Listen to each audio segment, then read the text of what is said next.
Hər vaxtınız xeyir olsun müəllimlər. Bugünkü yeni dərsimiz təlimdə öyrətmə və öyrənmə prosesinin təşkilinə dair təlimin forma və modelləridir. Biz tədris prosesini təşkil etmək üçün bir neçə tədris modellərindən istifadə edə bilərik. Təlimin forma və modellərindən biz ilk öncə öyrənəcəyimiz sinxron və asinxron tədris modeli olacaq. Bu tədris modeli canlı və onlayn şəkildə keçirilir. Canlı dərslər əyani, yəni ənənəvi dərslər formasında keçirilir. Onlayn dərslər isə elektron platformalar üzərindən keçirilən dərslərdir. Canlı dərslərlə onlayn dərslər arasındakı bir fərq ondan ibarətdir ki, canlı dərslərdə müəllim və şagirdlər və yaxud da müdavimlər eyni məkanda, eyni sinif otağında olurlar. Onlayn dərslərdə isə müxtəlif rəqəmsal texnologiyalar vasitəsilə, yəni buna biz Zoom-da misal gətirə bilərik, Google Meet-dir, Microsoft Teams-dir və s. bir çox platformalar üzərindən keçirilən dərslərdir. Həm ənənəvi, həm də onlayn dərslər həm sinxron, həm də asinxron şəkildə keçirilə bilər. Onlayn dərsləri asinxron keçmək daha rahat olsa da, artıq yeni nəşrdə, yeni qaydada asinxron tədrisi canlı dərslərdə də tətbiq etmək mümkündür. Gəlin baxaq görək.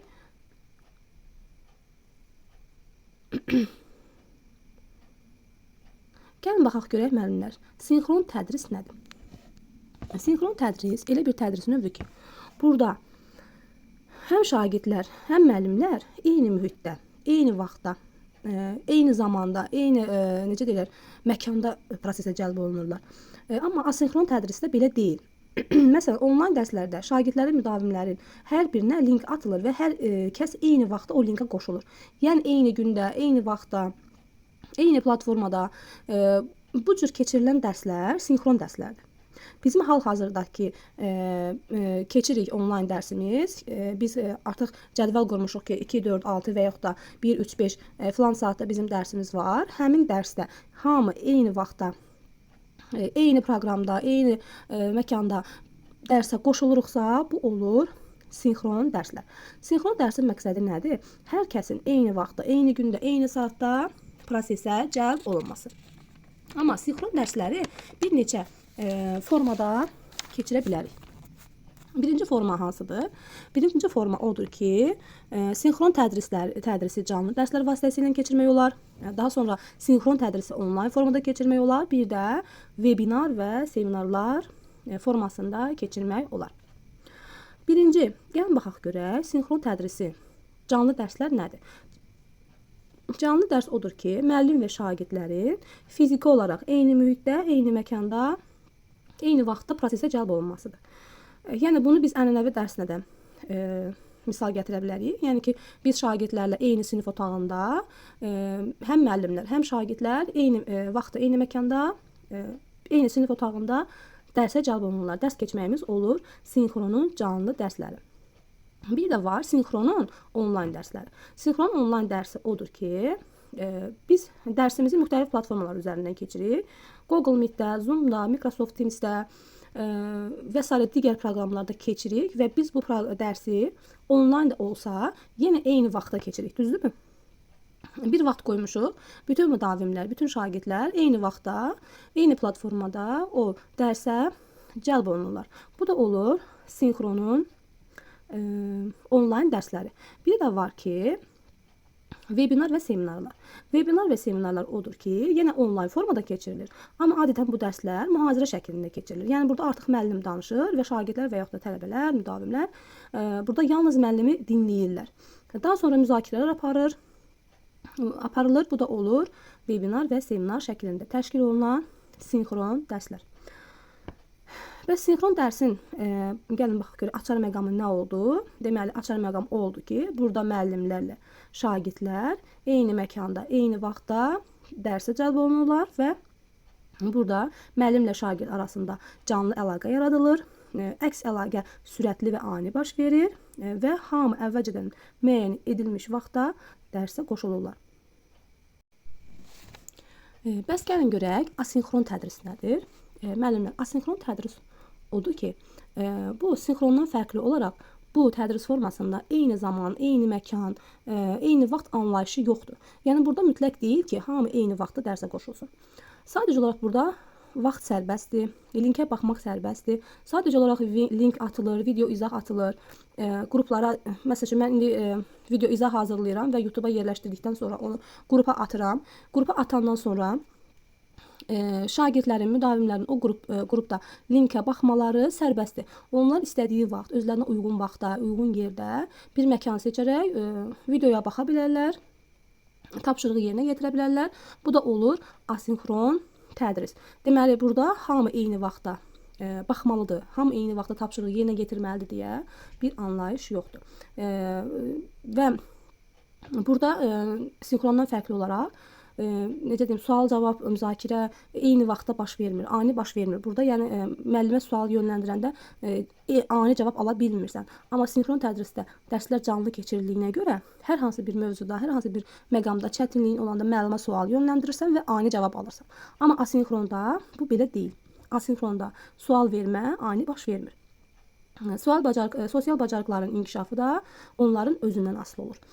Bu da olur asinxron tədris. Bəs asinxron tədrisi biz hansı formalarda keçirə bilərik?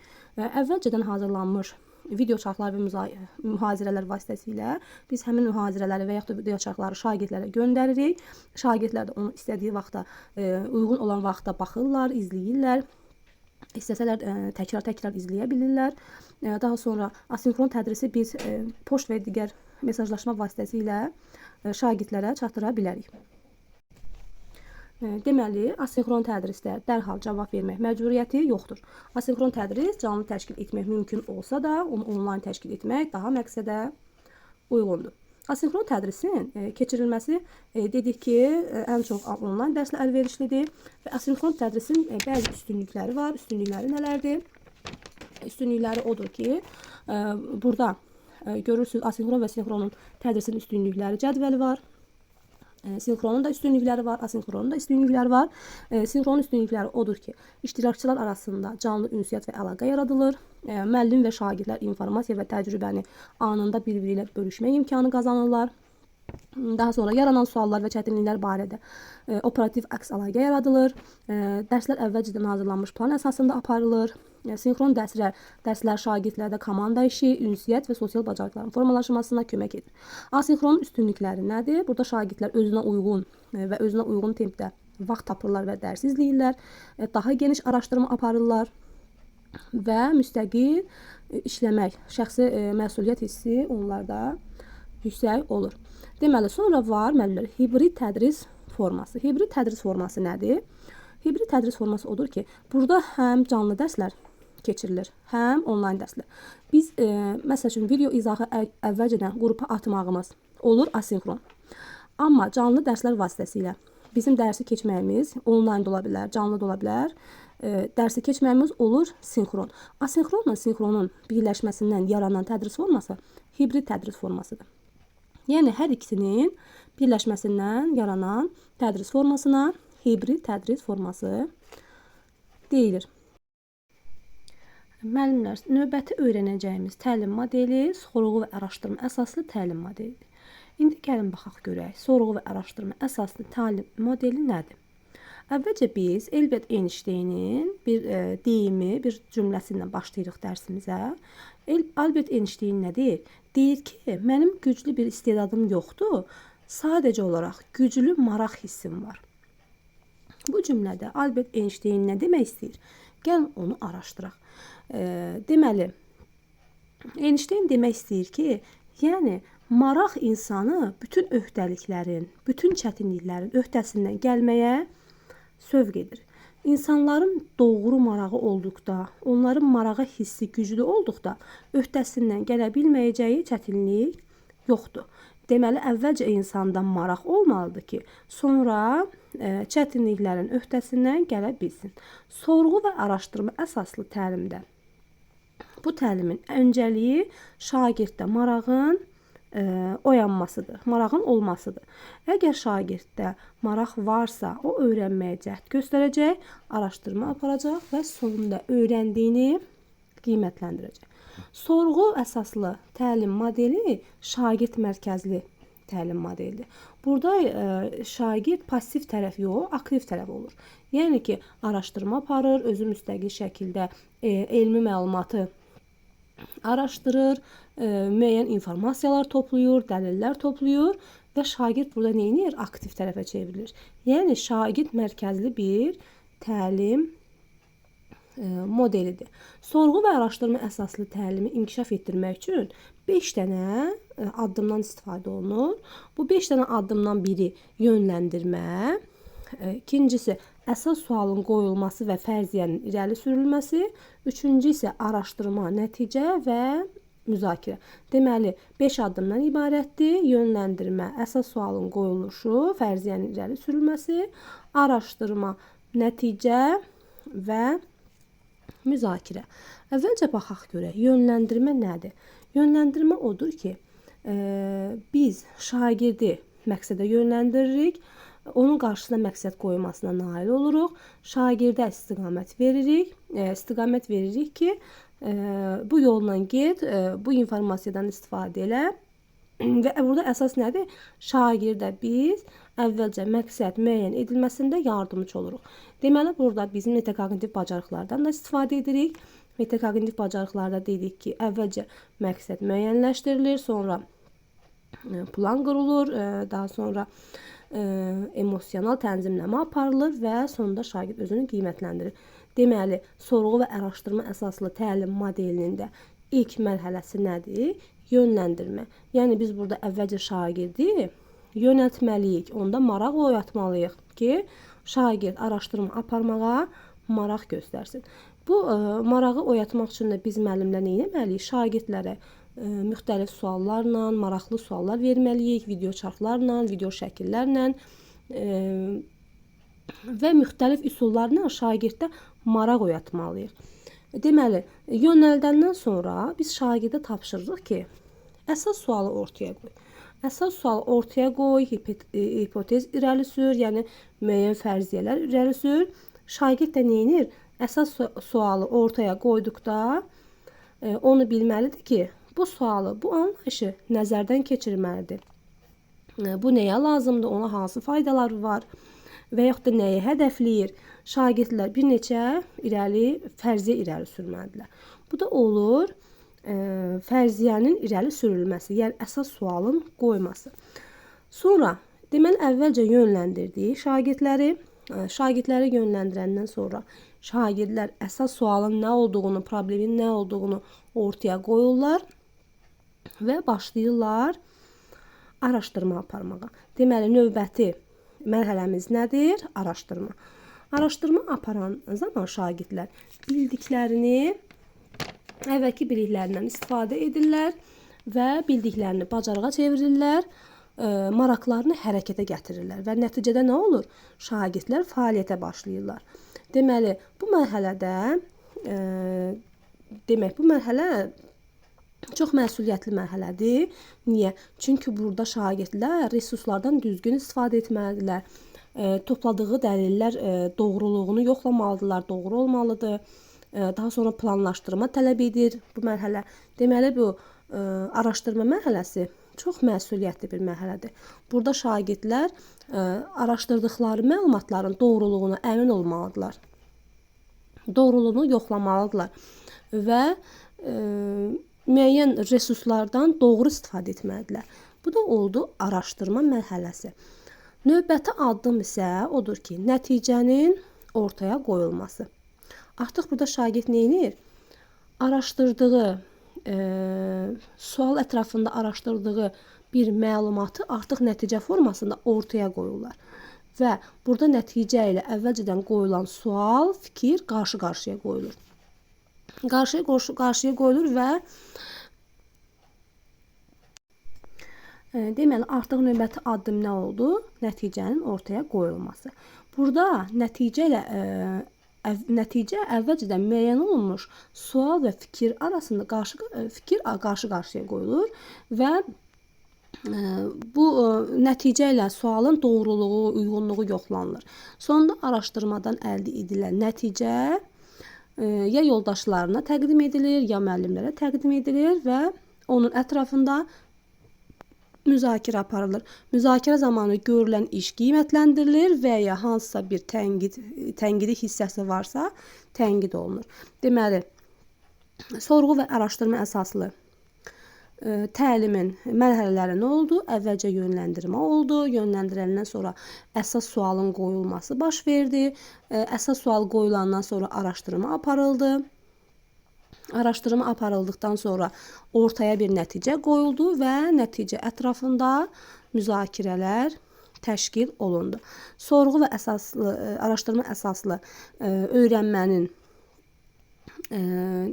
prinsipi nə oldu? Şagirdlərdə marağın oyadılması, şagirdlərdə marağın yaradılması. Deməli, burada sorğu və araşdırma əsaslı öyrənməyə sadə bir izah verilir. Deməli, şagirdlər burada artıq müşahidə edirlər ki, təbiət fənninə uyğun bir misal göstərilib. Şagirdlər müşahidə edirlər ki, eyni vaxtda, eyni yerdə əkilmiş 2 dənə A bitkisi ilə B bitkisi eyni vaxtda əkilmişdir. Amma sadəcə olaraq baxırlar ki, A bitkisi B bitkisindən daha yaxşı inkişaf edir. Burada şagirdlərdə maraq oyanır ki, görəsən niyə A bitkisi B bitkisindən daha yaxşı inkişaf edir? Axı bunların hər ikisi də eyni vaxtda su verilib, hər ikisi eyni otaqda yetişdirilib. Və artıq burada şagirdlər ortaya bir sual qoyurlar. Sual qoyandan sonra başlayırlar araşdırma aparmağa. Amma araşdırma apardıqdan sonra məlum olur ki, B bitkisinin günəş işığına məruz qalması fərqlidir. Və artıq burada nə oldu?